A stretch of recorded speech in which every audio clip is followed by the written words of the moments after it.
इससे पहले आपको खुद से मेहनत करनी पड़ेगी। आपको खुद पे ही बिलीव रखना पड़ेगा कि जब तक मैं खुद से अपने काम में अपना हाथ नहीं लगाऊंगा तब तक कुछ नहीं होने वाला।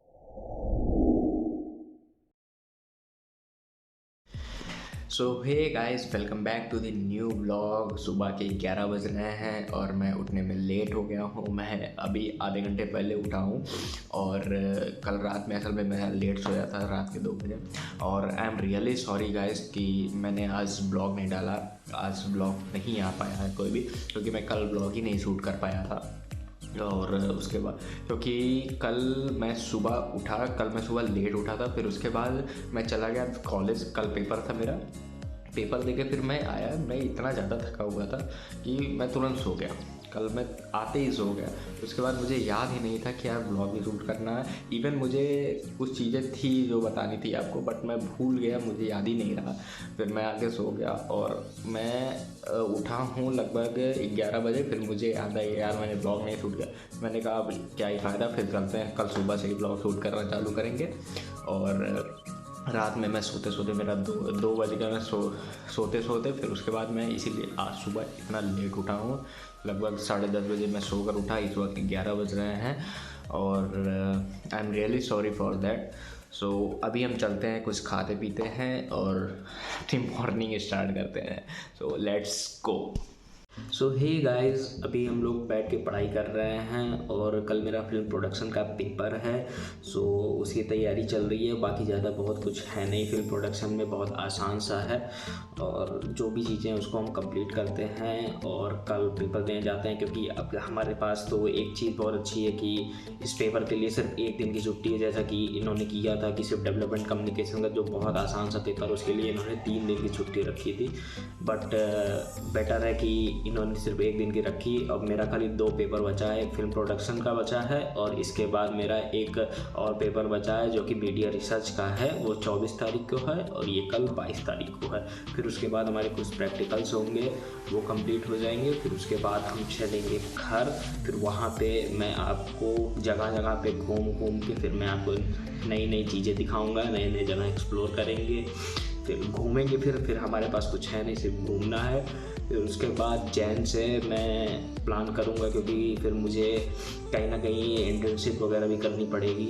और क्योंकि भाई लास्ट समय रहेगा, फिर लास्ट सेम में हमें इंटर्नशिप करनी पड़ती है। 45 डेज़ की मैंडेटरी इंटर्नशिप होती है जो कि हमें कॉलेज में दिखानी पड़ती है। उसका सर्टिफिकेट हमें दिखाना पड़ता है। सो ये सारी चीज़ें हम करेंगे।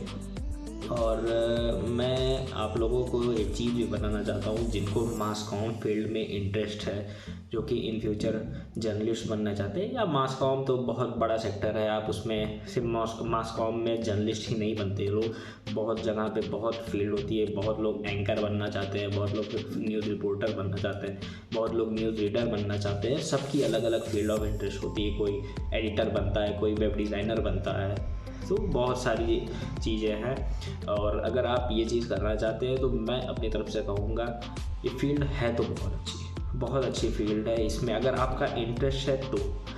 और जो इसमें लोग सोचते हैं कि यार पढ़ाई करनी है ये हो, मैं आपको एक चीज़ बता दूँ, आपके पास अगर टैलेंट है तो आप इस फील्ड में बहुत कुछ कर सकते हो। बट टैलेंट कैसा, हमें सिर्फ प्रैक्टिकल टैलेंट के बेसिस पे ही चलना पड़ता है। अब प्रैक्टिकल टैलेंट के बेसिस पे कैसा हो गया, मतलब कि अगर आप मास कॉम में इंटरेस्ट रख रहे हैं तो आपको बहुत पहले से इन चीज़ों के बारे में जानकारी होनी चाहिए कि एक एंकर किस तरीके से अपने वॉइस मॉड्यूलेशन के साथ उस चीज़ों को अट्रैक्ट करता है, बोलता है, सामने वाली जो ऑडियंस है उसको अपनी तरफ अट्रैक्ट करता है। तो सबसे अच्छी बात यही होनी चाहिए अगर आप मास कॉम की फील्ड में आना चाहते हैं तो। और अगर आप इसी तरीके से इस फील्ड में अपनी एक पहचान बनाना चाहते हैं तो आप आज से ही काम करना चालू कर दीजिए। क्योंकि इस मास कॉम फील्ड में पढ़ाई कम और प्रैक्टिकल चीज़ें ज़्यादा करनी होगी आपको, तभी आप कुछ कर सकते हैं। क्योंकि अगर आप ये हमारा सिलेबस है, आप ये देख लीजिए हमारा सिलेबस क्या है, इसका क्या मतलब है, आप इन फ्यूचर आप इस चीज़ को कहाँ पे ले जाके दिखाओगे। आप कौन पूछेगा आपसे कि आपने कौन सी पढ़ाई की, कौन सी। देखिए, आपकी सारी चीज़ें बेस्ड प्रैक्टिकल पे। अगर आप प्रैक्टिकल नॉलेज नहीं है आपके पास, तो मेरे हिसाब से सारी चीज़ें बेकार हैं। आपको अगर एडिटिंग नहीं आती है तो बेकार है। और एडिटिंग कैसे आएगी? प्रैक्टिस करनी होगी उसके लिए। मुझे भी नहीं आती थी, मैंने भी सीखी, और मैंने कभी किसी के थ्रू नहीं सीखी, मैंने खुद से सीखी। यार, आज के टाइम में इतना बड़ा प्लेटफॉर्म है कि हर जगह हर चीज़ अवेलेबल है। आपका यूट्यूब है, यूट्यूब पे हर चीज़ की नॉलेज अवेलेबल है, हर चीज़ के कंटेंट है। आप वहाँ से जाइए, सीखना चालू करिए। ग्राफिक डिज़ाइनिंग है, एडिटिंग है, वीडियोग्राफी है, एंकरिंग है, न्यूज़ रिपोर्टिंग, हर चीज़ पड़ी हुई है उस पर। मैंने कई बार वेब डिज़ाइन भी किया है, वेबसाइट भी रन की है, ब्लॉगिंग भी की है। मैंने यूट्यूब पे अपने 2-3 न्यूज़ चैनल भी रन किए। तो ये सारी चीज़ें मुझे सिर्फ एक प्रैक्टिस की चीज़ें चाहिए थी। मैंने सिर्फ प्रैक्टिस, मैंने कोई ऐसा नहीं कि मुझे वहाँ से ग्रोथ चाहिए थी। मैं एक न्यूज़ चैनल ओपन कर लेता, ठीक है, वो सबकी एक रहती है कि हाँ यार, मुझे अपना काम चालू करना चाहिए, मुझे खुद एक हाई पोस्ट बनाना चाहिए, अपने लोगों को अंडर में काम कराना चाहिए। तो बहुत लोगों का ये सपना होता है, बट उससे पहले आपको खुद से मेहनत करनी पड़ेगी। आपको खुद पे ही बिलीव रखना पड़ेगा कि जब तक मैं खुद से अपने काम में अपना हाथ नहीं लगाऊंगा तब तक कुछ नहीं होने वाला। और लोग सोचते हैं कि यार, इतने लोगों को रख लेंगे, इतने 10-12 लोग आ जाएंगे हमारे अंडर में, एम्प्लॉय रहेंगे, वो हमारा काम निपटाएंगे। तो ऐसा बिल्कुल भी नहीं होने वाला है। जब तक आप अपने काम में अपना हाथ नहीं दोगे, अपना दिमाग नहीं लगाओगे, तब तक आप कुछ नहीं कर सकते। और शुरुआत आपको ही करनी पड़ेगी, तभी कुछ हो सकता है। तो आप इस चीज़ को शुरू करिए, अगर जिनको भी मीडिया फील्ड में इंटरेस्ट है। और बाकी तो मैं इन फ्यूचर हरदम आपके साथ रहूँगा। अब ब्लॉगिंग हमारी ऐसे ही चलती रहेगी, और मैं मीडिया फील्ड से रिलेटेड आपको सारी चीज़ें बताऊंगा। और अभी ये पेपर ख़त्म हो जाए, फिर उसके बाद हम चलेंगे, न्यूज़ चैनल भी जाएंगे, 2-3 न्यूज़ चैनल विजिट। इससे पहले भी मैंने 2-3 न्यूज़ चैनल विजिट किया, बट कुछ प्रॉब्लम की वजह से मैं नहीं वहाँ पे काम कर पाया। सो इसके बाद हम चलेंगे, इंटर्नशिप करेंगे। तो उसके बाद अगर ये ओमिक्रॉन और कोरोना वायरस नहीं आया तो हम फिर दिल्ली भी जाएंगे, वहाँ पे नोएडा में हम जॉब के लिए भी अप्लाई करेंगे। फिर आपको वहाँ से सारी चीज़ें, जो मेरी सारी जर्नी है, मैं आपको दिखाऊंगा। और इसी तरीके से आप हमारे साथ जुड़े रहिए और अपना प्यार दिखाते रहिए। बाकी मेरा प्यार आपके लिए हरदम रहेगा। सो अगर आपको मीडिया फील्ड में इंटरेस्ट है तो प्लीज़ ज़रूर आइए। और कोई भी प्रॉब्लम हो, कुछ भी नहीं समझ में आ रहा हो, तो एक बार मुझे कमेंट बॉक्स में कमेंट करके ज़रूर बताइएगा।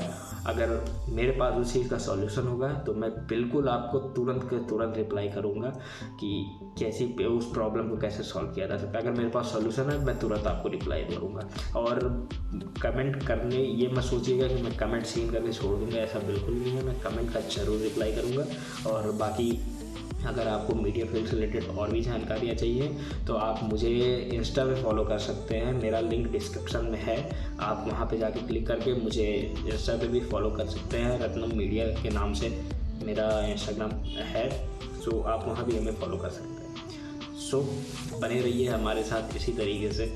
बाकी आपसे मिलते रहेंगे। और मैं आपको अपना जो मेरा रत्नम सिंह वाला जो चैनल है, जिस पे मैं न्यूज़ चैनल्स के वीडियोस बनाता हूँ, उस पर मैंने काफ़ी टाइम से अभी वीडियोस नहीं डाला है। पिछले मैंने 1 महीने पहले उस पर एक वीडियो डाला था, उसके बाद से मैंने नहीं डाला है। अभी हम घर जाएंगे, जो मेरा वहाँ का स्टूडियो है घर का, उस पर हम वहाँ पे जाके एक आपकी वीडियो अपलोड करेंगे। सो मैं आपको दिखाऊंगा कि मैं कैसे वीडियो अपलोड करता हूँ, मैं कैसे बनाता हूँ वीडियो। इवन एक टेलीप्रॉम्प्टर होता है, टीपी जिसे कहते हैं, मैंने उसका बजट मेरे पास था नहीं ख़रीदने को, क्योंकि वो बहुत ही महंगा आता है, लगभग 70 से 80 हज़ार रुपये का आता है। तो उसका बजट मेरे पास नहीं था। सो मैंने खुद से ही बनाया, मैंने अपने हाथों से ही टेलीप्रॉम्प्टर को बनाया। लगभग 100-200 के अंदर मेरा टेलीप्रॉम्प्टर बन गया, और काम वो बिल्कुल उसी की तरीके से करता है। और मैं आपको दिखाऊंगा कि मैंने वो कैसे बनाया है, मैं आपको बता भी दूंगा कि वो चीज़ कैसे बनी। सो आप भी वो चीज़ बना के अपना काम कर सकिए। तो बने रहिए हमारे साथ इसी तरीके से, और हम आपको अपनी सारी चीज़ें बताते रहेंगे।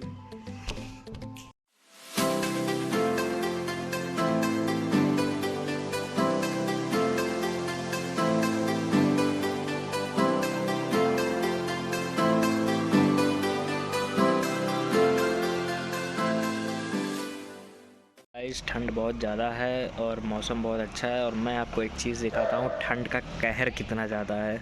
इस बच्चे को आप देख रहे हैं, ये नहाना नहीं चाहता है और इसकी मम्मी इसको ज़बरदस्ती नहला रही हैं। भाई साहब उसका चेहरा आप देख लीजिए, रो रहा है वो। क्या, हमारा भी बचपन इसी तरह से गुजरता था पहले, मम्मी ठंडे ठंडे पानी से नहला देती थी एकदम। हे गाइस, हमारी पढ़ाई हो चुकी है कंप्लीट और अभी चलते हैं नीचे और कुछ खाते पीते हैं, फिर उसके बाद रेस्ट करेंगे और कल पेपर देने जाना है। सो मैं आपसे मिलता हूँ नेक्स्ट व्लॉग में। अगर आपको ये वीडियो अच्छा लगा हो तो वीडियो को लाइक करना ना भूलें और don't forget to subscribe the channel. Tata bye bye.